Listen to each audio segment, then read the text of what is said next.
झालेल्या स्फोटानंतर देशभरासह राज्यभरात ठिकठिकाणी अलर्ट जारी करण्यात आला आहे। राज्यातील देवस्थानांमध्ये देखील हा अलर्ट देण्यात आला असून मी बुलढाणा जिल्ह्यातील संत गजानन महाराजांच्या या देवस्थानामध्ये आहे आणि या ठिकाणी सकाळपासूनच पोलीस यंत्रणा जी आहे ती अलर्ट मोडवर आल्याचं पाहायला मिळतंय।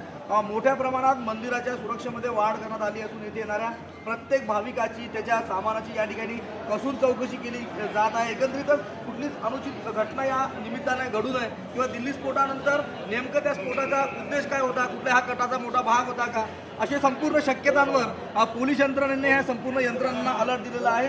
आपल्यासोबत सुरक्षा यंत्रणेचे काही अधिकारी त्यांना विचारतात। साहेब मला काय नेमकं अलर्ट तुम्हाला देण्यात आला आणि कशी तुम्ही या ठिकाणी सुरक्षा करताय? काल दिल्ली येथे झालेल्या बॉम्बस्फोटानंतर संपूर्ण महाराष्ट्रामध्ये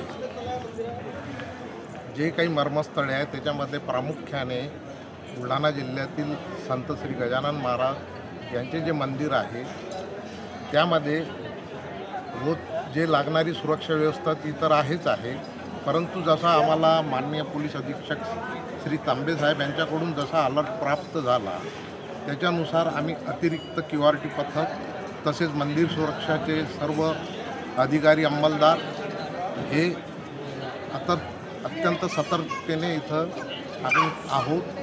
त्याच्यानुसार प्रत्येक भाविकाची तसेच त्याच्या सामानाची कसून चौकशी आणि तपासणी करण्यात येत आहे।